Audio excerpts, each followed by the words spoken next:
And I like the each character, especially Joe here. In here, he had his slave diary where he was putting down.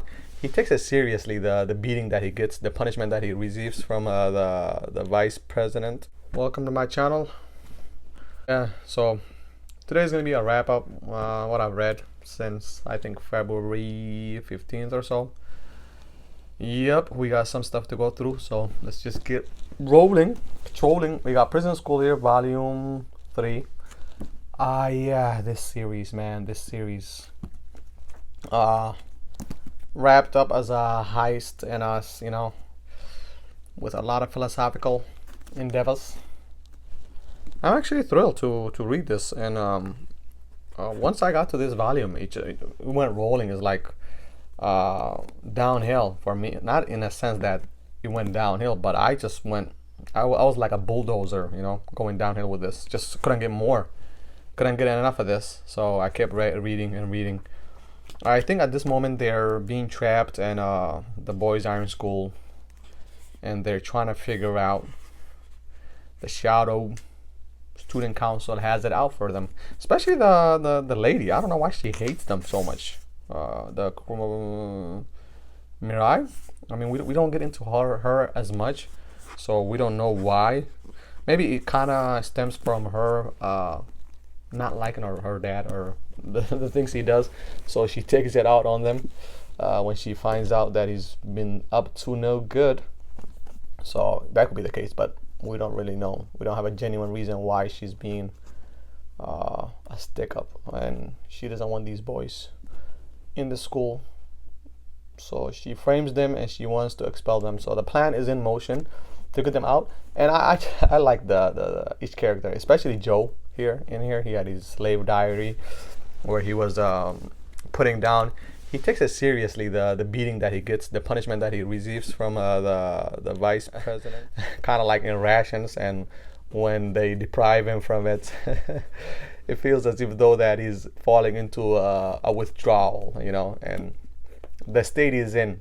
And I think they do that to him purposefully. So that was a thrilling concept. Also, my boy Gadget in here, he's fantastic. Kind of the mastermind in a way. He quotes a lot of general warfare from back in the warring state of some sorts. He's into figures, and he likes that drama, the historical drama of these characters. So in a sense, and I like how sometimes some of the theories that those generals maybe have adapted in their battling.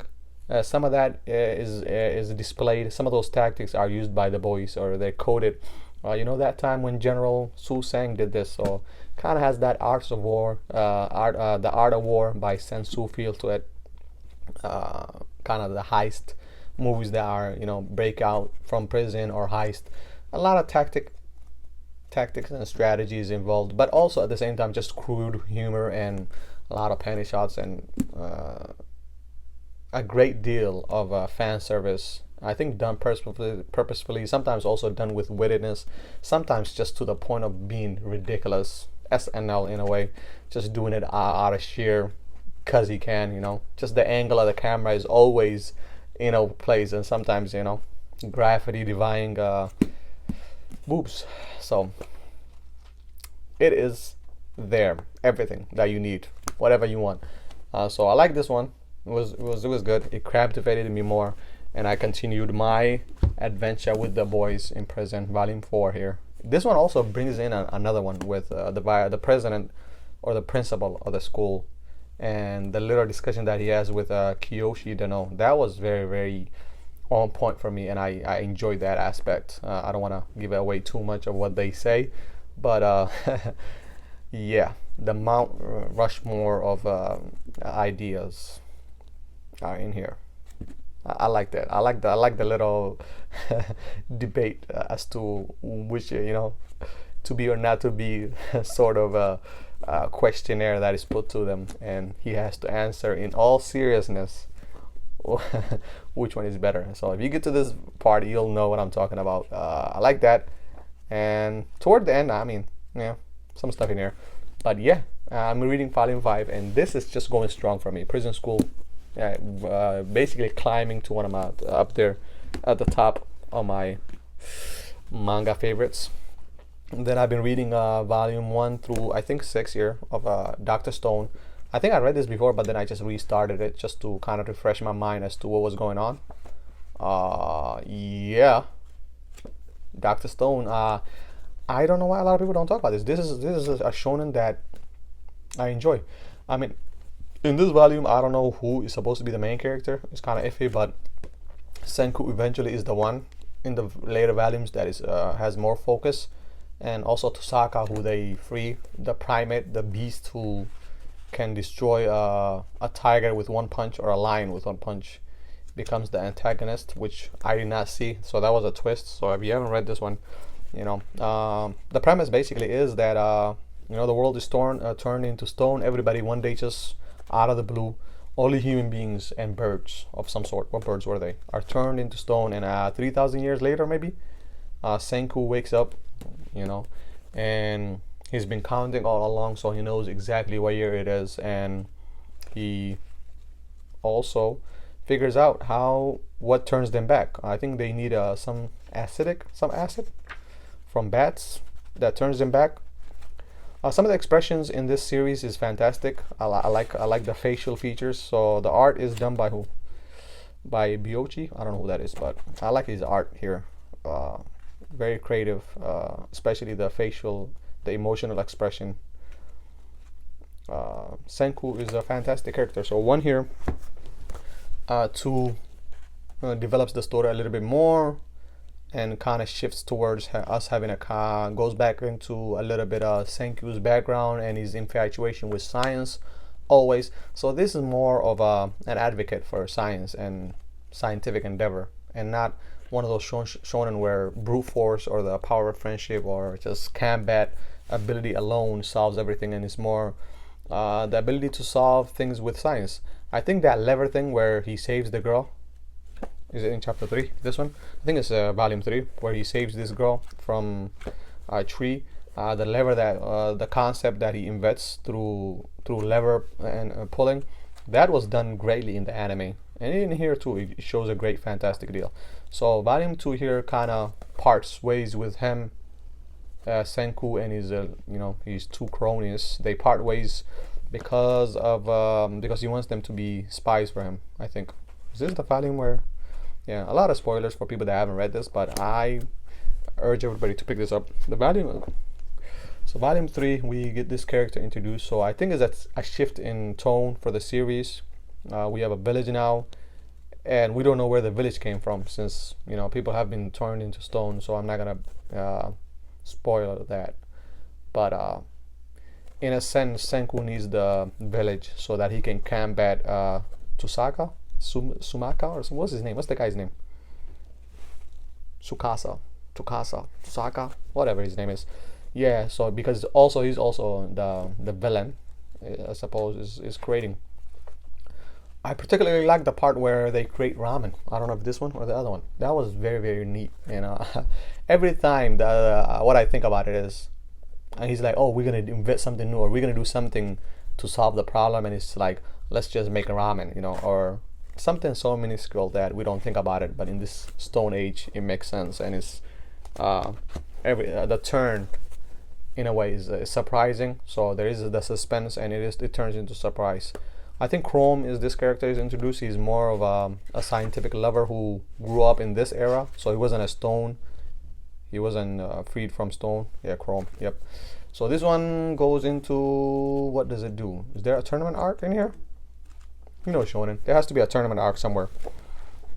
But it is a fantastic tournament arc. It's not one of those run-of-the-mill tournament arc where the chapters just... I think that's the good thing about tournament arcs. Even with My Hero Academia, the tournament arc was not that long in the anime. So that's good. We don't need 90 episodes of just tournament arcs. The suspense is great. So yeah, this is the part where they're going to tournament arc. Volume 5. Now, for volume 6, this one I think just nailed for me that I mean I always wanted to enjoy it, and I knew that Dr. Stone was one of the type of series that I wanted to read, but 6 just reassured and sealed the deal for me as to me continuing this series and just always picking up more, because the turn of events in here, what happens here, and the fact that, you know, I think this is kind of the mark of the second arc of the story, and finishes the first arc, and just the new confrontation that is introduced and how they're gonna deal with that the problem in here. It just, I liked it. I liked it. So I'm in 7 here. Very great series. I highly recommend this for everybody. Volume 6. And I am continually reading my Goodnight Punpun Volume 5 here. This was deep, very, very dark, depending on the color, you know, grayish. So the next one is going to be black. I don't have it, but this one, adulthood. Just when you expect Punpun to actually pull through and maybe reach nirvana, he goes back into a darker layer of hell than before, and also the conspiracy theories that's going on with the politics layered in here with the homeless dude who's running for mayor in here. Yeah, all the characters have their little arc here, especially with his new friend. Yeah, I did not like the how things turned out for her, because I was actually rooting for her as opposed to his Punpun's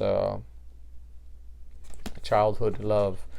You know, I thought maybe they should have just made a couple. There was no point in them breaking up. Let's see, what was Nanajo was trying to become a manga artist. Yeah, and all in all, what happens in this series was just, and also the reintroduction of Akiyu Tanaka in here. I enjoyed it. Now I know why people are saying it gets darker. It's gonna get darker. I can tell the setup here, and also with him having multiple eyes and the depression that he goes through. Punpun, yeah, he goes through different stages of depression. Okay, this is deep. As always, the art is fantastic in here. Yeah, I'm looking forward to 7, but I'm gonna take a little bit break because, yeah, I need to digest this and just let it ferment for a minute before I continue with 7, because, whoo, yeah, the way he ended, especially in the last panel here, whew, yeah, I cannot say, that was like a punch into the gut. It was gut wrenching. Okay, so the last panel. So if it's gonna be black, yeah, I don't know what's gonna happen. And then we got Yotsuba. Finally got into Yotsuba because I had the first volume. I enjoyed it. I was laughing just throughout all of it. Yotsuba is a good way to clear the paddle once you digest something like Punpun. This is the thing that you need to read, you know, volume 2 here. Also, just the same wacky, episodic, day-to-day life, the gimmicks that Yotsuba goes through, and her naivete, her innocence, and her love for curiosity and where she goes, and also the art and the comedic relief, the effect that he has. All the characters shine in here, especially her uncle. What are the character names? Yotsuba. Yeah. Volume 3. I'm gonna read more. Yeah, I need to read more Yotsuba. Definitely. Yeah. So 1 through 3, as always, gorgeous. It's just fantastic. And we're gonna end with Ultraman. You know, I'm going through this. Just got volume 8 actually, so I got 6 and 7, which I read. Only one criticism that I have: sometimes the choreography in places is a minor criticism that I have, is that some of the choreography, I would say the anime does a better job of, you know, showing you what's going on. Granted that in a way, in this black and white, I sometimes confuse who's who in a way, which suit is which, because there is 3 Ultraman in here now at the moment, and I want to know their place. So maybe I need to pay a little bit more attention to the choreography. It could be my fault, but the distinctions between them, you know. So a little bit of romance are in here. So Shenjiro, our main character, and then there was another Ultraman introduced, and he has a darker secret, and he's so his focus is more on him, and at the end here culminates in him declaring that he wants to be Ultraman. So I think one more volume and that's where the anime ends, or perhaps, yeah. So the next volume is going to resolve all the issues that revolve around Saketo, Hundo or something. Yeah, the orphan who. Yeah, so the conspiracy, the whole series actually began because Biomir, the space patroller, came, I think, saved his life somehow, and the incident that occurred where the plane, initially in the first volume, we see the plane blowing up, kind of comes back. So it does a full circle in a way for us. So it's fantastic. I'm enjoying it. This one is a little bit used, yellowing out, but Volume 7, Fear will come when you confront the Ace Killer Squad. So the Ace Killer Squad, they're fantastic. Mercenaries who don't care. They get the job done. Whoa, Ultraman, look at that.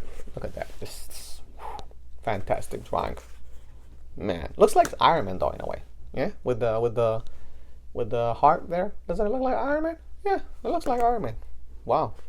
But that's what I've read since the 15th. I've been kind of slowly reading, catching up with stuff, but I gotta just keep at it. I am in the mood to read more, so I've been reading more. But till next time, thanks for watching, taking your time out of your day to look at this. So, and peace.